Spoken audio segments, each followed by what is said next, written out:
ഏശയ്യായുടെ പുസ്തകത്തിൽ നിന്നുള്ള വായന 23-ാം അധ്യായം 1 മുതൽ 18 വരെയുള്ള തിരുവചനങ്ങൾ. ടയറിനും സീദോനും എതിരെ. ടയറിനെ കുറിച്ചുള്ള അരുളപ്പാട്.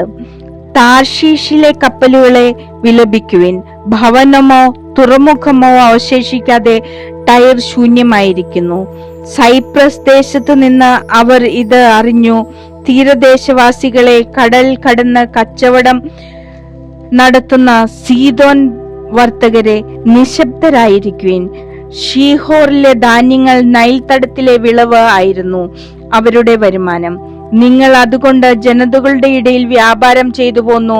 സീദോനെ ലജ്ജിക്കുക, എന്തെന്നാൽ സമുദ്രം സംസാരിച്ചിരിക്കുന്നു. സമുദ്ര ദുർഗം പറയുന്നു, ഞാൻ പ്രസവവേദന പ്രസവിക്കുകയോ ചെയ്തിട്ടില്ല. ഞാൻ യുവാക്കന്മാരെയും കന്യകമാരെയും വളർത്തിയിട്ടില്ല.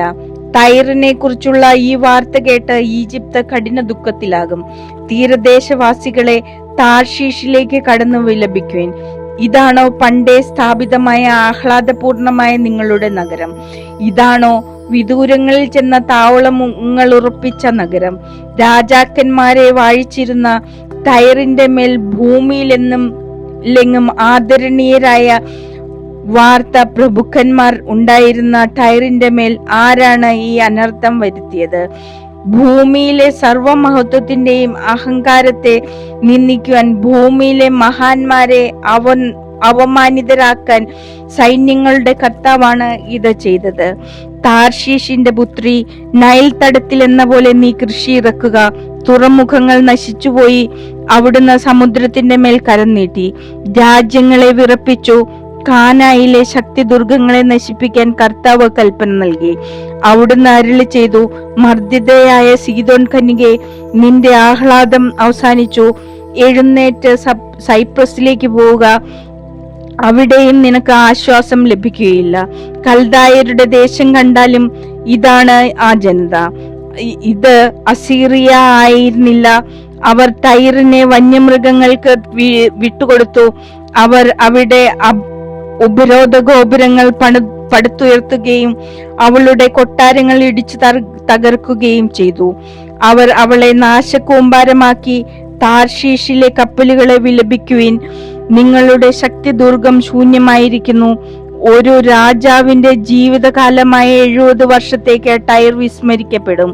ആ 70 വർഷം പൂർത്തിയാകുമ്പോൾ വേശ്യയുടെ ഗാനത്തിൽ പറയുന്നത് പോലെ ടയറിന് സംഭവിക്കും. വിസ്മൃതമായ സ്വൈരിണി, വീണമീട്ടി നഗരത്തിന് പ്രദക്ഷിണം വെക്കുക. മധുര സംഗീതം പൊഴിക്കുക, ഗാനങ്ങൾ ആലപിക്കുക. നിന്നെ അവർ ഓർക്കട്ടെ. 70 വർഷം പൂർത്തിയാകുമ്പോൾ കർത്താവ് ടയറിനെ സന്ദർശിക്കും. അവൾ തൊഴിൽ പുനരാരംഭിക്കും. ഭൂമുഖത്തുള്ള എല്ലാ രാജ്യങ്ങളുമായി അവൾ വേശ്യാവൃത്തിയിൽ ഏർപ്പെടും. അവളുടെ വ്യാപാര ചരക്കുകളും സർവ്വധാന്യങ്ങളും കർത്താവിന് സമർപ്പിക്കപ്പെടും. അവ സംഭരിക്കുകയോ പൂഴ്ത്തിവെക്കുകയോ ചെയ്യുകയില്ല.